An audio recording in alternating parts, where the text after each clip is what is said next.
ഈ വിഷയത്തിൽ AMMയുടെ യോഗം ഇന്ന് ചേരുമെന്ന് തീരുമാനിച്ചിരുന്നു. പക്ഷേ യോഗം ചേരുന്നില്ല എന്നാണ് മനസ്സിലാക്കാൻ സാധിക്കുന്നത്. സൈഫുന്നീസ നമുക്കൊപ്പം ചേരുന്നു. സൈഫുന്നീസ, ഇന്ന് AMMA യോഗം നടക്കില്ലേ? അരുൺകുമാർ, നിലവിലെ ലഭിക്കുന്ന വിവരം അനുസരിച്ച് AMMയുടെ യോഗം ഇന്ന് നടക്കില്ല എന്നുള്ളതാണ്. നേരത്തെ കൊച്ചിയിലെ ഓഫീസിൽ യോഗം ചേരാനായിരുന്നു തീരുമാനിച്ചിരുന്നത്. പിന്നീട് അവൈലബിൾ ആയ താരങ്ങളെ വെച്ച് ഓൺലൈനായെങ്കിലും ഈ AMMയുടെ യോഗം ചേരാനായിരുന്നു ആലോചിച്ചിരുന്നത്. പക്ഷേ പല താരങ്ങളും സിനിമ ഷൂട്ടിങ്ങിലും മറ്റുമാണ്, ചിലർ കേരളത്തിന് പുറത്താണ്. ആ സാഹചര്യം കൂടി പരിഗണിച്ചാണ് ഇന്ന് യോഗം ചേരേണ്ടതില്ല എന്ന് തീരുമാനമെടുത്തത്. അത് കൂടാതെ തന്നെ ഇന്ന് ഈ AMMയുടെ സെക്രട്ടറിയായ സിദ്ദീഖിന്റെ ഒരു ആത്മകഥാംശമുള്ള പുസ്തകം പ്രകാശനം ചെയ്യുകയാണ്. വൈകിട്ട് 6 മണിക്കാണ് പരിപാടി. അതുകൊണ്ട് തന്നെ ഈ പരിപാടിയുടെ തിരക്കുകളിലുമാണ് ഈ സിദ്ദീഖ് അടക്കമുള്ളവർ. അതുകൊണ്ട് അതിനുശേഷമാകും, അടുത്ത ദിവസങ്ങളിലാകും AMMയുടെ യോഗം ചേരുക എന്നാണ് നിലവിൽ അറിയാൻ സാധിക്കുന്നത്. എന്തായാലും ഇന്ന് ഓൺലൈനായിട്ടോ നേരിട്ടോ AMMയുടെ യോഗം, എക്സിക്യൂട്ടീവ് യോഗം ചേരില്ല എന്നുള്ളതാണ് അറിയാൻ കഴിയുന്നത്. ഹേമ കമ്മിറ്റി റിപ്പോർട്ട് പുറത്തു വന്ന തിങ്കളാഴ്ച തന്നെ ഈ വിഷയത്തിൽ ഈ AMMയുടെ സെക്രട്ടറി സിദ്ദീഖിനോട് പ്രതികരണം ആരാഞ്ഞപ്പോൾ റിപ്പോർട്ട് പഠിക്കാൻ ഒരാഴ്ച സമയം വേണം, എക്സിക്യൂട്ടീവ് കമ്മിറ്റി യോഗം ചേരും, എക്സിക്യൂട്ടീവ് കമ്മിറ്റി യോഗം ചേർന്ന് ആലോചിച്ച് തീരുമാനം മാധ്യമങ്ങളെ അറിയിക്കുമെന്നായിരുന്നു പറഞ്ഞത്. പക്ഷേ നിലവിൽ ഇതുവരെ ഒരു രീതിയിലുള്ള പ്രതികരണവും ഇപ്പോൾ 5 ദിവസമായി നടത്താനായി AMMയുടെ ഒരു ഭാരവാഹി പോലും തയ്യാറായിട്ടില്ല.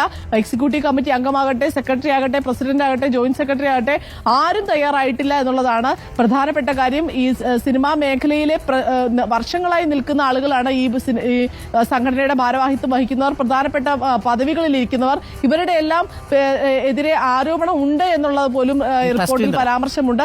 അതുകൊണ്ട് തന്നെയാകാം ചിലപ്പോൾ ഈ സംഘടനയുടെ ഭാഗത്തുനിന്ന് ഒരു പ്രതികരണം ഉണ്ടാകാത്തതെന്ന് വേണം മനസ്സിലാക്കാനായി. എന്തായാലും ഇന്ന് ആലോചിച്ചിരുന്ന യോഗം ഇന്ന് നടക്കില്ല എന്നുള്ളതാണ് ഇപ്പോൾ ലഭിക്കുന്ന വിവരം.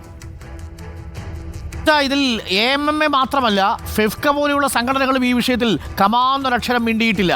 സഹതാരങ്ങൾക്ക് ശുചിമുറി പോലുമില്ലാത്ത തൊഴിലവകാശ ലംഘനങ്ങൾ നടക്കുന്നതിനെക്കുറിച്ച് നെടുനീളൻ ഡയലോഗുകളൊക്കെ പറഞ്ഞ് കൈയടി വാങ്ങിയ താരങ്ങൾക്ക് മുണ്ടാട്ടമില്ല.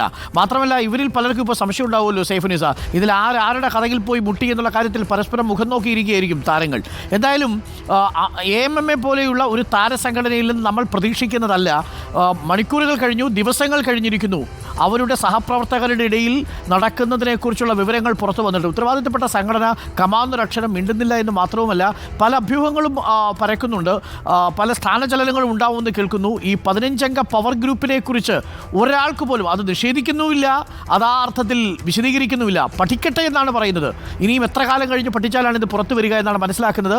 AMMA മാത്രമല്ല, മറ്റു സംഘടനകളും ഈ വിഷയത്തിൽ മിണ്ടിയിട്ടില്ലല്ലേ?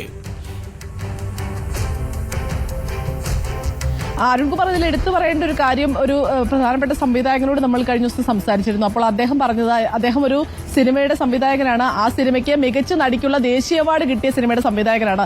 അപ്പോൾ അദ്ദേഹം പോലും പറയുന്നത് പവർ ഗ്രൂപ്പ് ഇപ്പോഴുമുണ്ട്, അത് സംഘടനകളുടെ നേതൃത്വത്തിലും, പല സംഘടനകളുടെ നേതൃത്വത്തിൽ ഇരിക്കുന്നവർ അടക്കമുള്ളവർ, ചില എന്റർടൈൻമെന്റ് ചാനലുകളുടെ നേതൃത്വത്തിൽ ഇരിക്കുന്നവർ പോലും ഈ പവർ ഗ്രൂപ്പിന്റെ ഭാഗമാണ്. അതായത് ചില സിനിമകൾ റിലീസിന് വേണ്ടി എടുക്കുന്ന, അതായത് ഇതിന്റെ പകർപ്പവകാശം എടുക്കുന്നത് പോലും ഇത്തരം പവർ ഗ്രൂപ്പുകളുടെ ആലോചനയ്ക്കും ചിന്തകൾക്കും ഒപ്പം തന്നെ സ്വാധീനത്തിനും വിധേയപ്പെട്ടിരിക്കുന്നു എന്നുള്ളതാണ് അദ്ദേഹം പോലും പറയുന്നത്. അതായത് ഒരു ദേശീയ അവാർഡ് നേടിയ സിനിമയുടെ സംവിധായകൻ പറയുന്നതാണ് തുച്ഛമായ പ്രതിഫലത്തിനാണ് തന്റെ സിനിമ എടുത്തത്. പക്ഷേ എന്നാൽ ഈ പവർ ഗ്രൂപ്പിൽ ഉള്ള പല ആളുകളുടെയും സിനിമകൾ വലിയ തുകയ്ക്ക് പോകുന്നു. ഒരു രീതിയിലും കലാമൂല്യമില്ലാത്ത സിനിമ പോലും വലിയ രീതിയിൽ പോകുന്നു. അത്തരത്തിലുള്ള പ്രശ്നങ്ങൾ വേറെ നിൽക്കുന്നു. നമ്മൾ നേരത്തെ ഇതിനിടയിൽ ചർച്ച ചെയ്യാതെ പോയൊരു പ്രശ്നമാണ് ഇത്. പക്ഷേ ഇതിനകത്ത് ഇങ്ങനെയുള്ള ചില പ്രശ്നങ്ങൾ കൂടിയുണ്ട്. ഈ സിനിമകളുടെ പകർപ്പവകാശം, സംപ്രേഷണാവകാശം ചാനലുകൾക്ക് നൽകുന്നത് പോലും ഈ പവർ ഗ്രൂപ്പുകൾ സ്വാധീനം ചെലുത്തി അത് പോലും അവർ തീരുമാനിക്കുന്നു എന്നുള്ളത് വേണം മനസ്സിലാക്കുവാനായി. കഴിഞ്ഞ ദിവസം നിർമ്മാതാക്കളുടെ സംഘടന യോഗം ചേർന്നിരുന്നു. ഫെഫ്കയിൽ നിന്ന് പോലും ഒരു പ്രതികരണം ഇതുവരെ വന്നിട്ടില്ല. പ്രധാനമായും വരേണ്ടത് ഈ AMMA, ഫെഫ്ക, പ്രൊഡ്യൂസേഴ്സ് അസോസിയേഷൻ, ഈ 3 സംഘടനകളുടെയും പ്രതികരണം ഉണ്ടാകേണ്ടതുണ്ട്. കാരണം ഈ പറയുന്ന സംവിധായകർ, നിർമ്മാതാവ് അല്ലെങ്കിൽ നടൻ, സൂപ്പർ സ്റ്റാർ, ഈ പറയുന്നവരിലെല്ലാം തന്നെ ഇവരുടെ അംഗങ്ങളാണുള്ളത്.